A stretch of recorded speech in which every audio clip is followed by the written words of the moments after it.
महाराज जी, आप दोनों का एक जैसा ही प्रश्न था। महाराज जी, ये जैसे आप कहते हैं कि बच्चों में सुधार होना चाहिए, माता पिता सही आचरण होना चाहिए, ये कह रहे हैं, कुमार जी कह रहे हैं कि मेरे माता जी का किसी से संबंध है और पिताजी का किसी और से संबंध है, जिसके कारण आपस में उनकी लड़ाई होती रहती है और इस पे हमारे पे बहुत असर पड़ता है। वैसे ही जी कह रही हैं कि माता पिता के जब आचरण गलत हो तो घर पे बच्चों के बहुत असर पड़ता बहुत है। महाराज बड़ी जी, समस्या है, बहुत बड़ी समस्या है।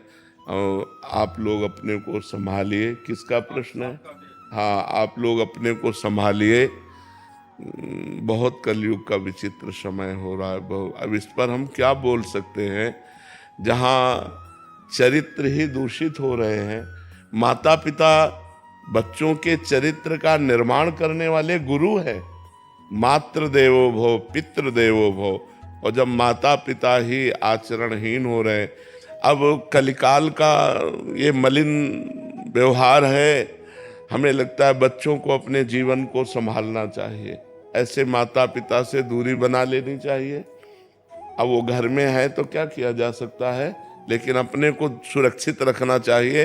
ज्यादा विरोध करने पर हिंसा के खेल होने लगते हैं।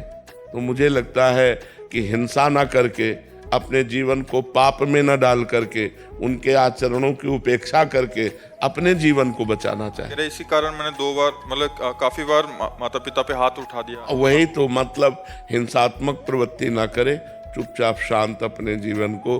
तो अब जब जैसे बच्चे सयाने हैं और देख रहे हैं कि माँ गंदे आचरण कर रही है, तो फिर असहनीय हो जाता है। पर हमें उन बच्चों से प्रार्थना करनी है कि ऐसा करने से आप जेल के अधिकारी होंगे, आप जेल में जा कर के कष्ट भोगेंगे। तो आप ऐसा क्यों करें? आप ऐसे माता पिता का मन से त्याग कर दें। और अगर सयाने हैं तो बाहर जाकर कमाइए, खाइए, अपनी जिंदगी जीजिए। ऐसे माता पिता के संग से दूर हटिए। जहाँ तुम्हारे अंदर क्रोध आता है, तुम्हारे अंदर हिंसा की भावना आती है, उसको त्याग कर दो, नहीं तो तुम्हारा जीवन बर्बाद हो जाएगा। मान लो तुमने माँ को मार दिया या पिता को मार दिया तो जेल तुम्हें होगी, जेल के भागी बनोगे। तो फायदा क्या हुआ? पूरा जीवन जेल भोगो। वो अपने आचरण जो कर रहे हैं करने दो, तुम अपने जीवन को संभालो, पढ़ो लिखो, मेहनत करो, नौकरी पेशा करो।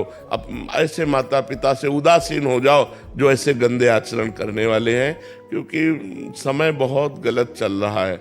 अब जैसे 50-60 वर्ष की आयु होने के बाद सबको चाहिए कि ब्रह्मचर्य से रहे और भजन करे।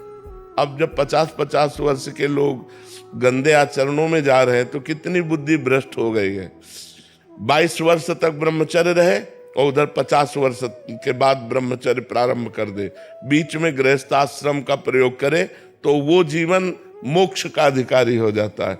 अब 22 वर्ष के पहले ही बच्चे व्यभिचार में उतर गए, अब 50 वर्ष के बाद वाले व्यभिचार में, तो मोक्ष और परमात्मा प्राप्ति और भगवत भजन, ये तो सब बहुत दूर की बातें हो गई। तो हम बच्चों तुमसे प्रार्थना करते हैं कि तुम अपने जीवन को संभालो, कभी हाथ मत उठाना, उन्हें मारना नहीं, तुम दूर हो जाओ, नौकरी पेशा करो, व्यापार करो, अपने जीवन को जियो। उनको मतलब मारना नहीं, कभी उनकी हिंसा मत करना, और वो तुम्हारे समझाने से समझेंगे नहीं।